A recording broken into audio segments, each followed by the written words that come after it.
Hello, everybody. Welcome and welcome back to Pilates Student's Manual, helping you get the most out of your Pilates classes. I'm Olivia. Remember, you get the latest updates about everything I'm working on by joining the community at Buy Me a Coffee. That site is buymeacoffee.com/Olivia Podcasts. And you can follow along with my journey on Instagram at Pilates Students Manual. Pilates Teacher's Manual, the book, is now available for purchase as both an EPUB and PDF and on Kindle and available on Amazon. But you can purchase it and other podcast merch at shop.oliviabioni.com. You might notice that the intro music is a little bit different today. I shared this over in Pilates Teacher's Manual, but kind of an exciting milestone. I've now hit a number of subscribers and a number of views on YouTube that allow me to monetize my channel and be a YouTube partner. So that is official. That is a thing that I'm doing. So I've got some new intro music that hopefully has the same kind of feel-good vibes. I do love a little bit of EDM, and I love a little music intro on the podcast. So now we've got new music on the podcast, which is very, very exciting. And Pilates Teacher's Manual, the book, is now available, which is really, really exciting. I know there's a lot of crossover on listeners between Pilates Teacher's Manual and Pilates Students Manual, so you already know, but I have been working on that book for a really long time, and it is now available for purchase. So if you are a Pilates student who is interested in maybe becoming a teacher, or maybe you've got friends who want to be teachers, or maybe you just want to learn more about what goes into Pilates teaching before you take that leap and become a teacher and really invest in that training program and developing that new skill set of teaching Pilates, it is a really cool book and I hope a really valuable resource to you on your journey. If you're not sure if it's for you, there are sample chapters available as well that you can look at for free and kind of just feel out how it goes, which is kind of neat. So definitely check out those sample chapters. There's a really great book landing page that I'll plug because my partner made it and they're amazing. That's book.oliviabioni.com/Pilates Teacher's Manual. And you can learn a little bit more about it and me there. So those are some updates, lots of things going on in the wild world.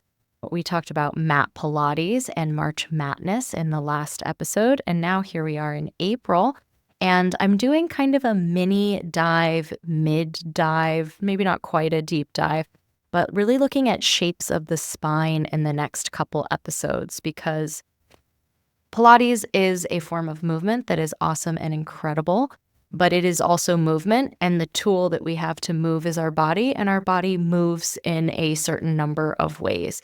And we think about shapes of the spine a lot in Pilates because one of kind of the hallmarks of Pilates is that you get to move your spine in all directions. It's not a repetitive action like running or biking where you're always doing the same thing and maybe you're doing that thing longer for a longer period of time, or maybe you're doing that same thing faster. You're doing the same amount of work but in like a shorter amount of time. If you're a runner, something like that, you're working on, increasing your speed as you're trying to run a certain distance. But Pilates doesn't really have goals like that. We're not necessarily trying to do it faster. We're not necessarily trying to, it doesn't dial up the same way you would, do 100 laps of swimming. But when you started, you could only do 3. So different ways of measuring progress, and moving the spine in all directions is really a big part, at least as a Pilates teacher. I always want to program in a way that we get to move our spine in all the ways it can move. So this is kicking off a little series about the different ways that our spines can move. The topic of interest today is lateral flexion, which is just a fancy pants way of saying side bending. So lateral flexion means that we are bending side to side. And pure lateral flexion is kind of like being a bagel in a toaster in that we're only moving in one plane of movement if we're doing pure lateral flexion. And if you're like, okay, well, what's a plane of movement? I gotcha. Plane of movement, the way I visualize it and the way it's taught in a lot of textbooks is like you are being bisected by a piece of glass, like a window pane, right? So that's a plane, right? We go all the way back to math land. So we've got a plane. So where that piece of glass is kind of bisecting you is going to tell you what plane you're in. So for flexion and extension of our spine, which is going to look like a chest lift or like rolling up to seated from lying down, we're rounding the spine, we're flexing the spine. Like a chest lift is spinal flexion. A teaser is a spinal flexion, like our spine is rounded forward.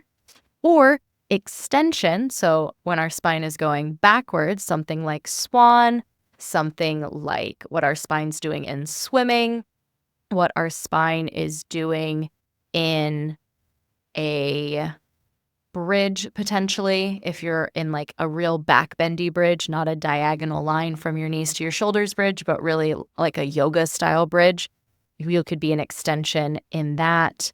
Where else do we have some really juicy extension? You'll do it in pulling straps on the reformer where you find that kind of swan shape as you pull the straps back. It's our high bridge especially, which is like an archival exercise on the reformer where you're doing, it's also known as wheel pose in yoga. So whenever you're doing that big back bending shape or forward bending shape, so spinal flexion or spinal extension, that happens in what's called the sagittal plane. So that would be if that pane of glass that I talked about is cutting you in half between your right side and your left side, and it goes like in line with your spine. So when you bend forward and when you bend backward, if you imagine that that plane is cutting you into right and left sides, when you move forward and backward, you don't bump into the plane, if that makes sense, right? When you bend forward, you're still moving with the plane. You're not breaking the plane. And when you go into a back bend, you're in that sagittal plane. So we've got that.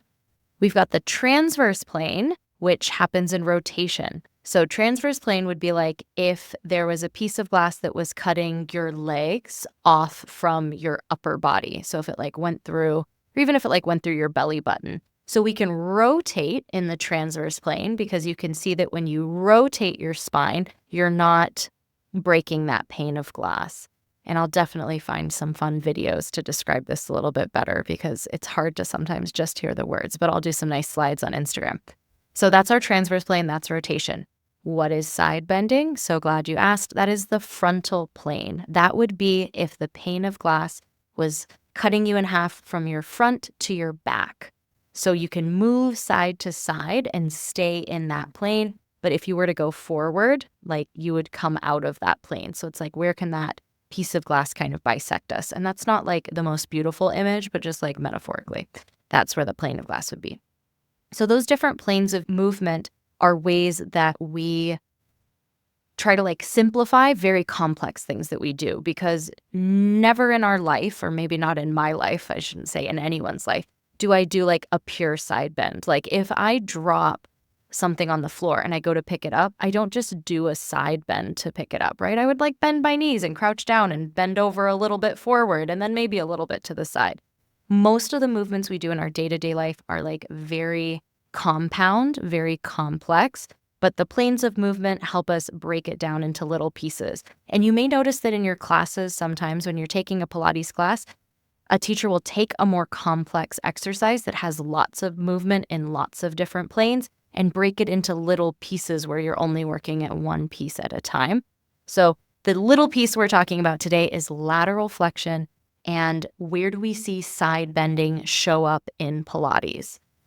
It's the one that I'm starting with because I kind of love side bending. It's one of my personal favorites, but it's actually one that shows up in Pilates, I would say, the least.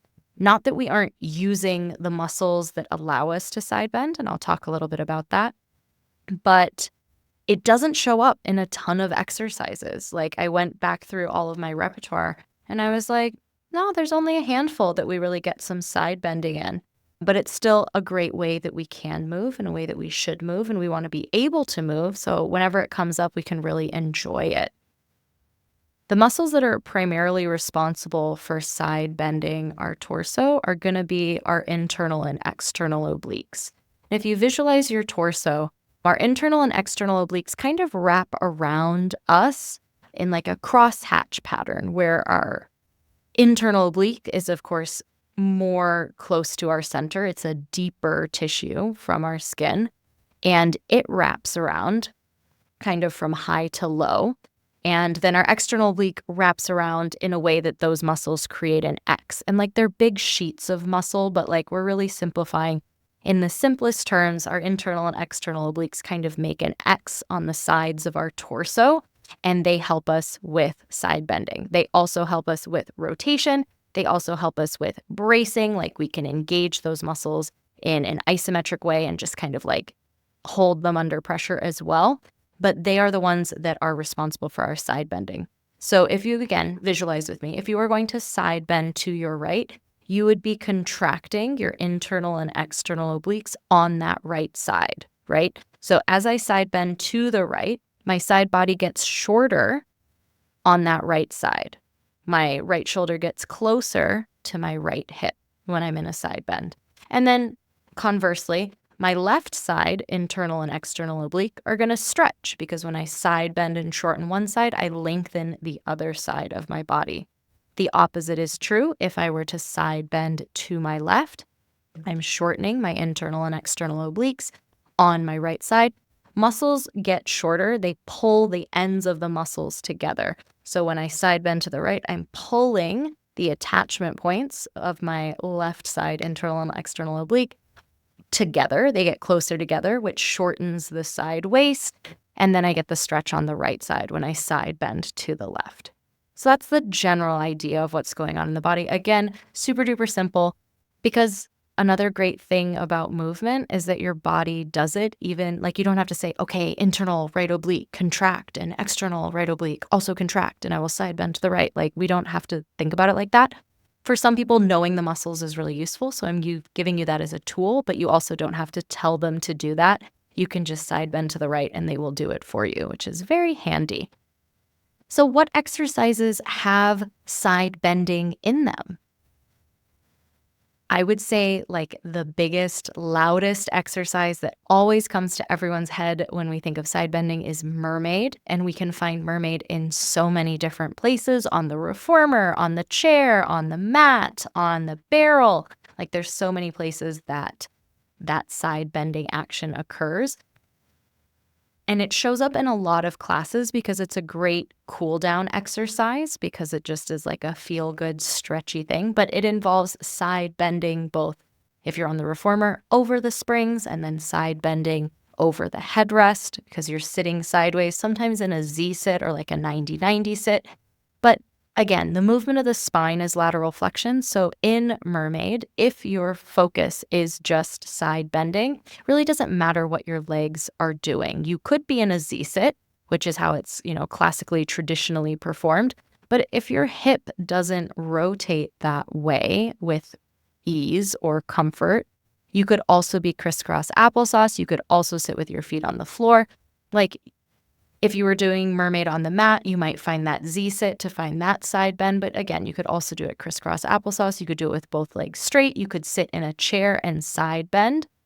Like at its very core self, side bending is the shape of the spine. What our legs and our arms are doing are less important if we're prioritizing that exercise for side bending. So you probably see this a lot in your classes in mermaid, especially reformer classes, one of my absolute favorite exercises. You might also see it in Cleopatra, which I try to teach because it's kind of like the bigger side bend of mermaid. Like mermaid is a great side bend, and you can kind of dial up the intensity of your side bend with a little bit of Cleopatra. If we look at some really fancy pants advanced exercises, and advanced because they're very complex and require a great degree of control and strength to execute them. Also on the reformer, we've got snake and twist. Snake and twist are kind of like if you were going to do a plank on the reformer with your hands on the carriage and your feet maybe on the platform, maybe on the foot bar, but your hands are offset in both of those exercises. So you've got one hand on a shoulder block and one hand on the carriage. And just by the nature of offsetting your hands, you've already shortened one side of your torso, lengthened the other side of your torso, and that is side bending. When you take it into twist, where you're also looking over your shoulder, it's kind of like doing a cobra, looking over your shoulder while fighting some super fun spring tension. Like that is also lateral flexion for sure. On the mat, we've got side kick kneeling is going to put us in a nice side bend where we've got one hand on the mat, one knee on the mat, one leg is going to be lifting and kicking. But that action of getting like you're kneeling and you also have a hand down, like that's going to put most of us into a side bend because our arm is longer than our thigh bone. You know what I mean? So like just structurally, it's going to put us in a side bend. Definitely. The exercise side bend is also really great at, putting us in that side stretch shape. Side bend is another really difficult exercise because, again, every exercise can be done lots of different ways, but you could go into side bend by sitting down with one hand on the ground and both of your feet outstretched, and then lifting into like a hover where it's not quite a side plank. Side plank is kind of the middle, but your hips are low. You've got one foot on the ground. You've got one hand on the ground. You can kind of see how it's like a side plank if your hips were dropping towards the ground. And then you lift your hips through side plank and then higher than side plank so that you get the side bend in the opposite direction. Now, just describing that, you're probably like, geez Louise, that seems like a lot. And it is a lot. There's lots of ways to get into it, but if you go just from sitting straight into that hover, like, yeesh, that's very tough. But that is a super duper side bend. We can see how side kick kneeling and side bend are building on each other. And even if we were to dial it a little bit lower, side kick, where we're lying on our side and then taking it into a kneeling position, adding in that side bend, and then starting from zero and going like right to super duper massive oblique engagement to go into the side bend exercise. Like we can see how there's kind of a spectrum there. Pilates is doubly, triply, 1,000thly amazing because the shapes build on each other. So if you're like, ooh, that side bend sounds really cool, I want to do that, you can see how you would build up that strength in your trunk, the strength in your obliques.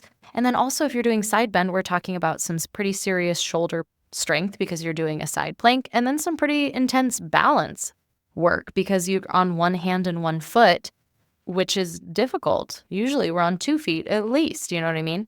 So side bend is also going to be another exercise that puts us into lateral flexion.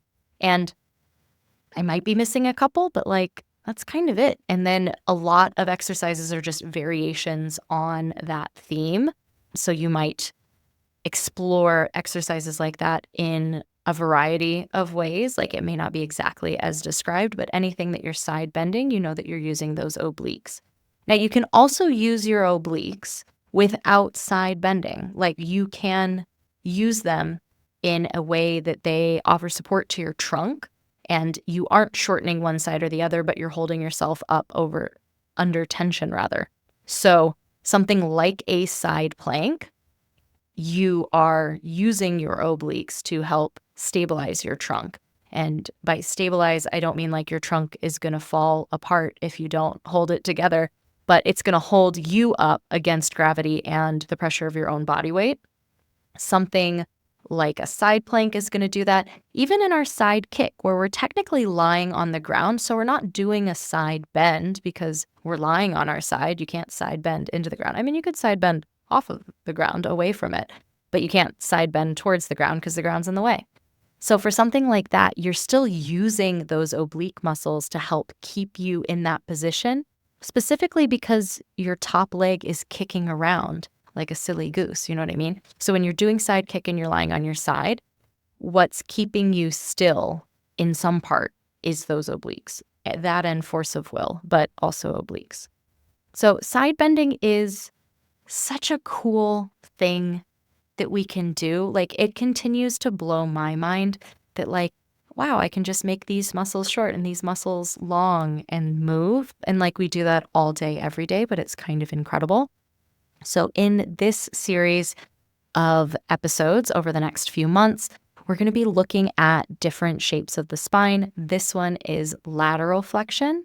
And just like forward flexion, like spinal flexion, where you're doing a chest lift, you can see how you're making that C shape with your spine as you're rounding forward.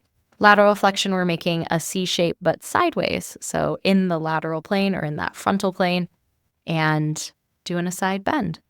So if you're interested in the different shapes that your spine makes, stay tuned because we'll be looking at spinal flexion, extension, and rotation in the next few episodes.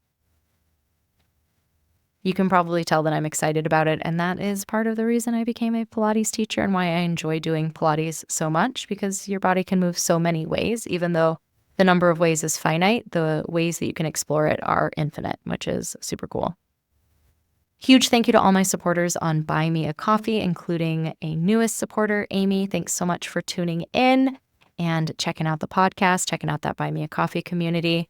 I'll have the newsletter for April coming out soon for my supporters, where you'll also have that option to have a coffee chat with me where we can connect. You can ask questions. I will avail myself and my resources to you, and we can just chat and connect and check in. So I'm really looking forward to that. I hope you have a great couple weeks, and we'll talk again soon.